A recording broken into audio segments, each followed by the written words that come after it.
essence of the talk was I was going to also compare the lessons learned and the snowstorm checklist to last winter. But two things happened. One, I had a pipe burst in my house on Monday, water going everywhere. So, and then the repairs and delays. Actually, I wasn't certain I was going to make it for here for these. So, anyway, I wasn't able to do the comparison to the winter income. So we'll do the checklist, and then when this will be up on the new website. I don't know if anybody's seen the website. It's been redesigned totally. It's all high-tech and glitchy now. So the checklist is on, which and the points in here are going to be continuously updated. So we'll be ready to go come the winter. So the way that the checklist is going to run, I'm probably going to run it every time there's an event from 7 days out or close. I'll be running and then I'll be updating it as.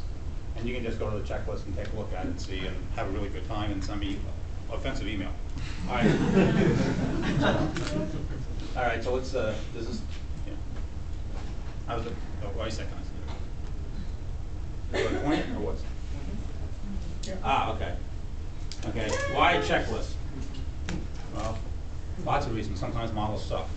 It also teaches you to learn the patterns, which is really important, and we're trying to get a jump on a snowstorm forecast. Also, your ability, it increases your ability to figure out the difference between when a threat is real and when it's fantasy. That's always kind of important, because you don't want to bang the drum for the wrong reason. And also, lastly, because most of you are sick, twisted freaks. All right. And our terms in the snowstorm checklist, the way it's going to be working this winter, this will be the map which will be on here. And the Northeast, just for my purposes, you may not agree with this, and that's fine, but you'd be surprised how important geography is. Because, you know, in geography, no matter where you go, there you are. Now, in the Northeast consists of two regions, the Mid-Atlantic and the New England. So this will be the New England region, and then I subdivide the Mid-Atlantic in the interior upper Mid-Atlantic, the coastal Mid-Atlantic, and then the lower portions as well. So these will be different areas which I'm referring to in the sub-regions, but just for my purposes, the Northeast, like I said, consists of two regions, New England, and of course, the Mid-Atlantic states. All right, also the terms here, I'll go over this as well. SEX, which is significant East Coast snowstorm, which is Nessus events up to about 1.5. Then the MEX, which is a major East Coast snowstorm, which is about 1.6 to about 3. Then there'll be a HEX, which is anything over 3. And then there's other events where you really don't know whether it's going to be a Midwest storm or just some sort of in-between storm. So there's the SECL, which is the significant East Coast low.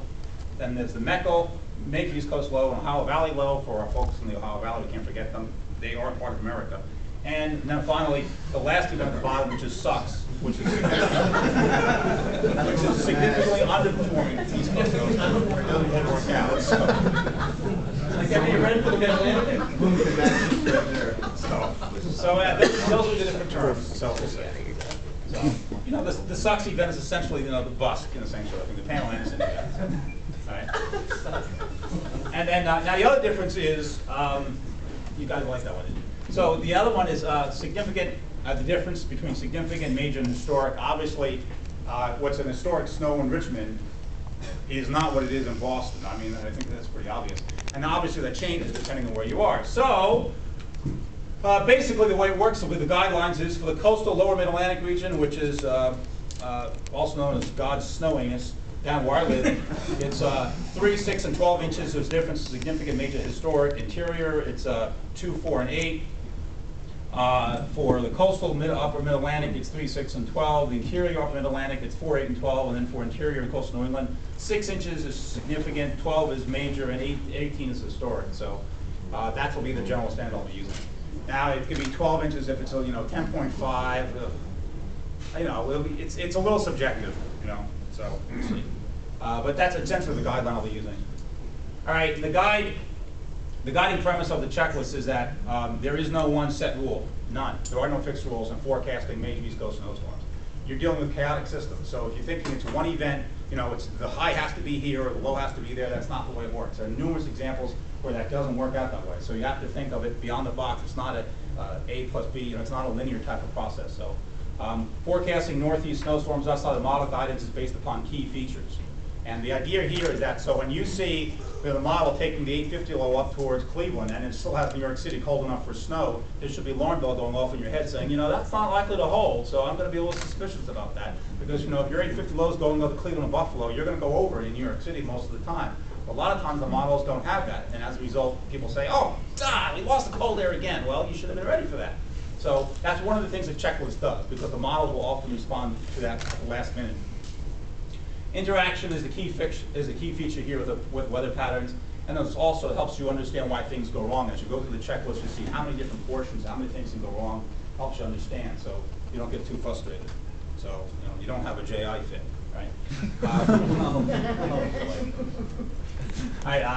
Statements here, okay, these are basically conditions. We're referring to threats. Emergencies refer to likely. You've seen those statements before. They'll be on the checklist as well. Want to issue a condition. Charlie means something might happen. And then Bravo is a threat of MEX. It'll be condition Bravo, which is a threat of significant East Coast snowstorm or a threat of a MEX. If it's emergency, Bravo, that'll be its likely event to happen. And then Alpha is the same thing. Alpha only applies to a hex event. It doesn't apply to anything else. And then there's a delta event, which is when the event threat is downgraded. And then there's a mega event when the threat's over or things falling apart. Anatomy of northeast snowstorms, so there's lots of different aspects to it. There's the hemispheric teleconnection patterns, 500 millibar, there's the Miller type, Miller A and B and C. There's the 850 low track, there's the mid-level cold air, there's cold level damming, there's the anticyclone position, then there's fresh air versus cold air, that's always a factor, and then there are intangibles on top of that. So there's so many different aspects to snowstorms that are really quite fascinating. And, I find it quite intellectually stimulating myself. But, all right, let's look at the 500 millibar features. 3 different types, general patterns here. There's a high amplitude pattern, which is the big P&A. We've all seen those, the big, huge ridge on the west coast. You see the model showing that jet going up to like Juneau, Alaska, and it plunges down that way, the highly amplified pattern. Then there's a split flow pattern where you know the jet's coming into the eastern Pacific and it splits into 2 branches, that sort of pattern. And then there's a uniform flow, which is just a general overall pattern with some sort of weak short wave, which seems to travel transverse the country. The models are blowing that up into a big deal. And then there are the Miller A and the Miller types, which is from the I think it was 1946. I developed these different types for East Coast storms. And the Miller A is the Gulf of Mexico low. The Miller B is the secondary redevelopment where the Clipper low redevelops on the coast and reforms. The Miller C, that's when the ocean low, which is a special type of event. It's I know some folks which I've talked about a Miller C privately, which is when the ocean low backs in towards the coast. It's not very common, but it does happen. It happened in February '69. Some people have argued that February '78 was kind of more like a Miller C as opposed to Miller B because the secondary low was developed so far out in the ocean, got pulled in, so people have argued that. And then there's the Miller D, which is the southern snowstorm, which goes off of Hatteras and out to sea. So, which allegedly helps me. It's not actually happening, but I mean, allegedly it's done with me. All right, this is from Paul's old books. This is the different types here. And this here is your top one is your secondary redevelopment where the low comes in. Here's your low in the Ohio Valley, the Tennessee Valley, jumps to the coast and redevelops here, and the primary dies. And this is your Miller A, comes up from the coast and roars up that way. So just make a schematic, which makes sure